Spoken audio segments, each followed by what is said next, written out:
I can already see I'm a ruler in this kingdom. I think if I can control how they feel, I can control how they think. If I can whoop these all-stars, doesn't that mean I'm the best ever?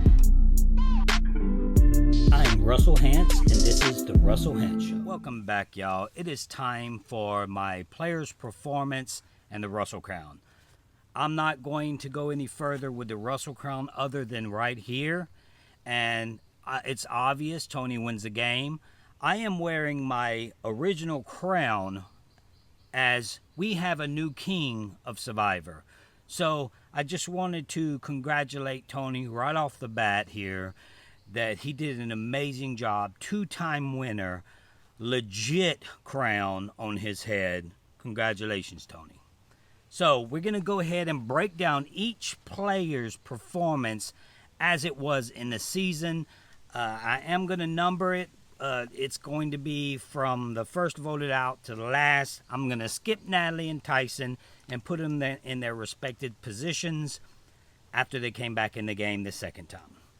So, saying that, we start off with Amber. How did Amber play in the game? That's how we're going to do this player's performance this time. This will be a two-part series, by the way, but will be released one after the other so you can enjoy it at your own time. I just didn't want to ramble on all 20 names without cutting it in half. All right, guys, Amber. Now, Amber had some great moments. Rob was right when he defended his wife, and he says that we're not quitters. She stayed and she played. She could have easily left. She knew she didn't have a chance to get back into the game. She knew she didn't have a chance, but she stayed there and she fought. Not only did she fight, she did a hell of a job fighting. So I do give props for to Amber. She reminded me of my family, out there, and I respect that she stayed in the game fighting all the way to the end. We all have to respect that because she deserves our respect. She was a fish out of water, yes. She wasn't ready to play in a game like this aggressive, this fast, with this type of players. So she was voted out second. That doesn't mean that she's a bad player. It just means she's not ready to play this type of game with these type of people any longer. I believe that we won't, Amber, we won't see her again. She will retire for good from the game, raise her children to be wonderful human beings, and congratulations, Amber. Everyone did a great job, and I just wanted to say a little bit about that I do respect the fact that she fought through it and she got to the end. All right, let's move on to Danny. Danny, it was the type of player that played back in the day, try to play the game as fast paced as they play now, and another fish out of water. She couldn't handle it. She couldn't take it.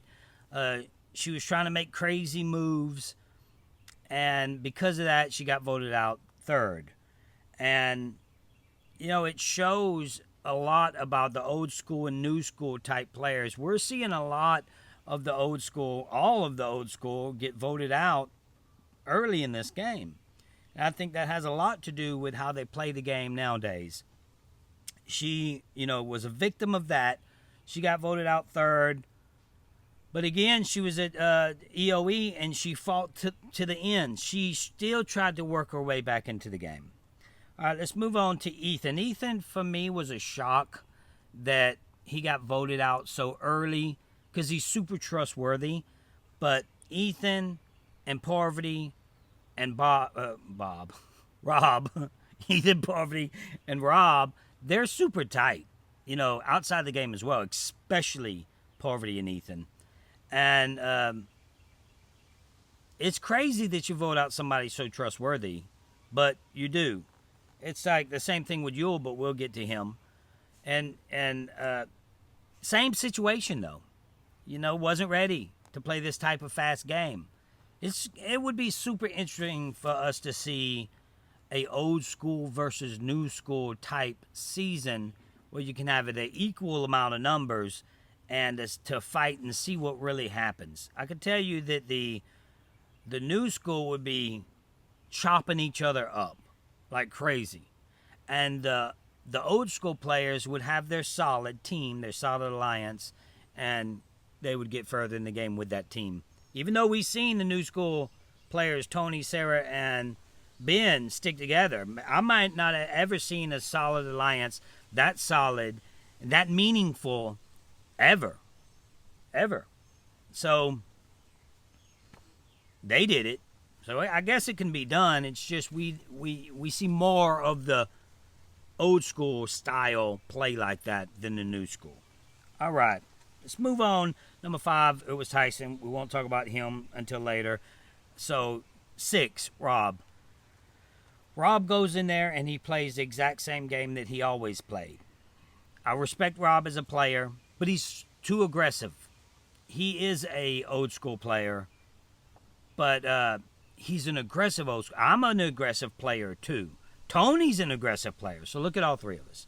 I didn't get to play again yet. Maybe I will, maybe I won't. I don't know. I have to make that decision if I get asked. But we see Rob go in there, play aggressive, and it looked bad. Almost like a bullying type play. And it didn't work for him, and he was voted out early because he was trying to bully around the new school crew, and they wasn't having it. So they got rid of him early in the game. You have Tony, an aggressive player, but he goes in there and he does something different. And I think if Rob goes in there and does the same, he goes further in the game. If he lays low and he tries to play a calmer game, like Tony did. Tony played a calmer game. We seen it. He said it. And it was crazy. It was an amazing thing to watch because an aggressive player that has a huge target on their back can go in there and just calm down a little bit and go further in the game. That's what Tony did. Rob decided to play the same, so Rob goes home. So, you do have kind of the same style of play, 2 aggressive players. Rob goes early because he couldn't change his game. I don't think he's capable of changing his game to a non-aggressive game, and Tony was. So because of that, Tony won $2 million. We'll get to Tony for sure. All right, guys, let's move on to number 7. We have Parvati. Now, Parvati it's an interesting thing with Parvati because she's such a great player. She usually flirts her way or charms her way. You got to be careful with your words these days. Charms her way further into the game. And this season we didn't really see much of that, which she could have, because Nick said, he had a huge crush on her. She had all these tools to work with to try to get Nick on her side. She didn't do it. Did she do it behind the scenes with production? I don't think so, because at EOE, we seen her find something, and when she finds it, she's like, I'm finally doing something. I'm finally playing this game. So that statement right there tells me she knows she didn't work that hard in the game. I don't think she was ready because she's a new mother. I don't fault her because she just had a baby. It's different when you have a child. It's different when you go in a game like that and you're trying to play. How do you do it? She's married with kids now. She can't go in there and charm her way to the end. She can, but everything changes. Her personality changes. The way she thinks about things changes. Her wisdom changes. And because of that, I think that she was faltering in the game, and we didn't get to see the Parvati that we know and love play that game of Survivor. That was not the Parvati that we know. That wasn't her playing. So that person that was playing, I don't know. I don't know her as a player. I know Parvati. I played with her. But when I was watching that, I'm like, who is this? What is happening? Because she's such a great player, but she didn't come to play. We see that in a lot of these people, guys. We've seen it in Denise, and we'll get to her in the next series. We've seen that in Ben. We'll get to that in the next series. We see these players basically shut down in their head. You know, and that goes for number 8. Number 8 is Sandra. We seen Sandra shut down in her head. Whether you love her or hate her, guys, we watched it happen. She gave up and she quit. The opposite of what Amber did with Danny, Ethan, Parvati, all of them that on EOE. It was tough. They said time and time again how tough it is. I know how tough it is, and it's lonely, and you miss your kids. You don't think Amber wanted to go home? You don't think that Amber was thinking, man, I miss my children. I wish I could be there. I don't have to do this. I know I'm not going to get back in the game. You don't think that she wanted to leave? Of course she did, but she didn't. She fought through it. Danny, you didn't see Danny? She looked like she was about to blow away. If a strong wind hit her, she would have rode down the beach. But she stayed, and she finished. Yes, Sandra was voted out. And we're talking about the list now, guys. She's on the list, so I got to talk about it. So she was voted out, yes. Could she have won back in the game? Really? You say impossible? Isn't Sandra pretty good in challenges? Yes, she is. We all know that. People put her on the challenges when it comes to puzzles. Not challenges, puzzles. They put her specifically. They say, okay, Sandra, you do the puzzle. Now, what if she gets all these advantages to get to the end, to where she can skip and go to the end, and then she'd still be coming in last, or not last, but probably in the middle or somewhere when she gets to the puzzle, but then she has a shot. Then she has a shot to do the puzzle and get there. So you can't tell me she didn't have a shot to win. Amber, if she gets all these advantages, you have to fight at EOE, and that's what we seen them do. It made EOE a little bit more interesting because we seen them fight to get further in the game, to get back in the game. I'll give you an analogy about what I just seen and how I perceive it to be with Sandra quitting. It's like Tom Brady losing the game, 2 minutes left, 50-0. He knows he's not coming back. He gets benched. The second, third string quarterback comes in to get the rest of the time. As he gets benched, he's like, you know what? I can't come back in this game. I lost for sure. I'm uncomfortable in this situation. I don't like this spot that I'm in, so I'm out. So fourth quarter, 2 minutes, he gets up, he walks off the field. He don't just walk off the field. He walks out the stadium, he gets in his car, and he quits. He's done. People call him a quitter. Happens in sports all the time. People leave, people quit. In the middle of their contract, they're called quitters. But still, you know, she had a shot. She could have won advantages to get further. Sandra quit the game. When it comes to the crown thing, queens don't quit, guys. Queens don't quit. So let's move on to Yul. Yul is it's fun with Yul because he's such a likable player. He's such a likable guy. You're like, man, he's gonna do well in this game. But let's review his play overall. It's the same as Wendell too, by the way. Wendell's a super likable. Wendell's a super likable. That's my green screen, by the way. It's shedding. My green screen shedding on me. I have somebody at the top with a ladder just dropped the leaf on me. Never know. So number 9, Yul. Yul is, like I said, he's a likable guy. I think the same situation happened to where he wasn't ready to play, even though he looked like that he was strategically like, okay, I'm gonna do something. I'm gonna work this. I'm gonna try to get further in this game. It didn't work for him, and I'd like to see Yul go a little further. We didn't see much about Yul's gameplay. I would have liked to see more in depth about what was going on. And that's what we know about a lot of people. Now, some of these people I'm naming may have played a game that we haven't seen. In other words, production may have led us to believe that it went this way when it didn't. That happens sometimes. So I don't know about that. We didn't see that. So I have to judge on what I've seen. So that's how I have to break this down. So if they did more here and there, and I'm not saying it, I apologize.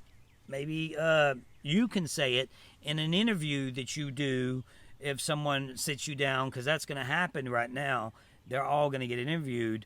Tell your side of the story if it was greater than what we've seen. I'd like to hear it. All right, number 10, Wendell. That had the Michelle-Wendell relationship thing. That was a big deal for a little while. And they edited it to be like an abusive relationship. They edited it to where it looked like Wendell was pushing Michelle around, which I don't think that was really the case. I think they may have had, it seemed like some type of pregame alliance thing, and they may have been just doing that because they were in front of people. But it was weird because when you see Michelle talk about it when she's in private, she never said, oh, we have a thing going, we're really faking everybody out. Matter of fact, she said the opposite, and she would say, he did this to me in my relationship, and he burnt me. Like, she said that off camera, out of everybody's, when she's doing her confessionals, when you're supposed to tell us the story. And since she was saying that, it made it a little confusing. Well, is this something that they had? Is this something that they're faking? Or maybe they really do have a relationship to where they don't like each other. Somebody burnt somebody. So we seen Wendell being almost just, I don't know how to explain it. You seen it. He looked mean at some points and times. And I know for a fact that that's editing. I know Wendell's not a mean guy in real life, but that's how we seen it. If they did a heroes versus villains part 2, Wendell would be a villain. No doubt. Now, excuse me. Now, I don't think anybody on this list is playing again. I really don't. Especially the legends in this list. And the legends in this list are the early boots, the old school. I think new legends are born. I think, no doubt, Tony's the legend now. I like Michelle. I would like to see Michelle play again. And I think a lot of people would. So, saying that, Wendell, yes, I think he has a shot to play again. All of them, actually, when push comes to shove, they all have a shot to play again. I don't care what you hear, what people say. Things change in people's mind. Different themes develop, and then it creates a season. So Wendell, he played an amazing game when he won his season. This one, not so much. And editing, Wendell is now a villain. Congratulations, Wendell, and welcome to my club. Never know, maybe heroes versus villain too. You and me, baby.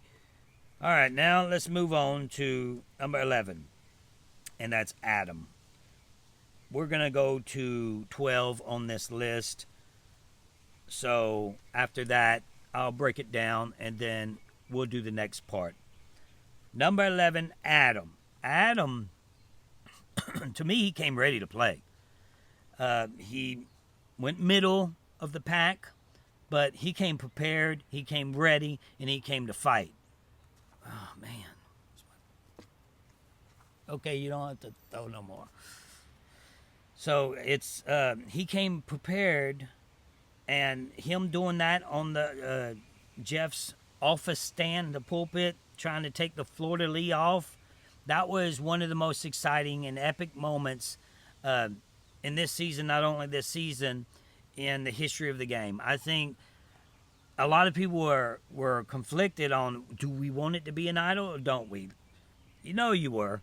I wanted it to be an idol because it would have been epic and probably the greatest move in the history of the game. If that was an idol, that would have been the greatest move ever. That's how close it is to get great moves. And then all of a sudden, some people say, oh, that was dumb. That wasn't dumb. Even Jeff thought it wasn't dumb when he said, he's like, you gotta do it, you gotta try. Jeff says, always. In other words, guys, if you go play that game, you try your hardest. We seen that happen with Adam. We seen him try like no other, man. That guy was fighting. He won the Russell Crown a few times in the season because I don't know the guy personally, but I respect his gameplay and how he was playing. He's the kind of guy that you don't want to play with because he's working so hard. And if you are playing with, you want him on your side. Because those type of players that work so hard in that game, they're hard to deal with. Because they're running around, they're doing everything. Like, Nick didn't want, they showed Nick going in and out. We'll talk about that in the next one.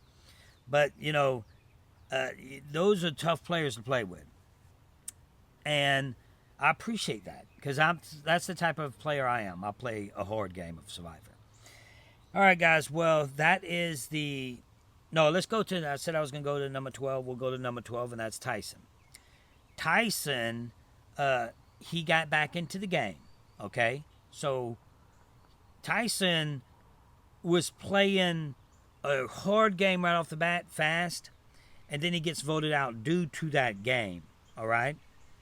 He's good enough to get back into the game by winning a challenge, barely beating Rob, and then he sits back for an episode or so, and it was perfect. When he sat back and didn't do nothing, nobody was saying his name. He's fine. So then he goes back to his original way of playing, which to me I was like, what's he doing? What's he doing? Why is he doing that? I think he either won the Wrestle Crown or almost won it when he didn't do anything. I definitely put him in my top 3. And we seen him go back and play that same way and then immediately get voted out again. You have to be able to know how to work. The game is super hard, so you have to be able to know when to do it, know when to play hard, and know when not to play hard. He was definitely at the point where they wasn't ready to take it just quite yet with him playing so hard. Next episode of this, we're going to talk about Kim, and you see, there's a fine line to when you have to start playing and not. That's why the game is so hard, and you can't really fault these players for not playing at the beginning and then start playing hard, because then we say, oh, if they would have played hard at the beginning, they'd still be in the game. Oh, if they wouldn't have played hard at the beginning, you see, and it also depends on your personality and how you are as a person and how you're perceived to be, Sarah. It's how you perceive to be. That's how you play the game. That's how you move your way in the game. We're going to talk about that for sure with Sarah's little winning speech, but it's how you perceived. They've had many winners in this game of Survivor, and you're one of them. So we'll get into that.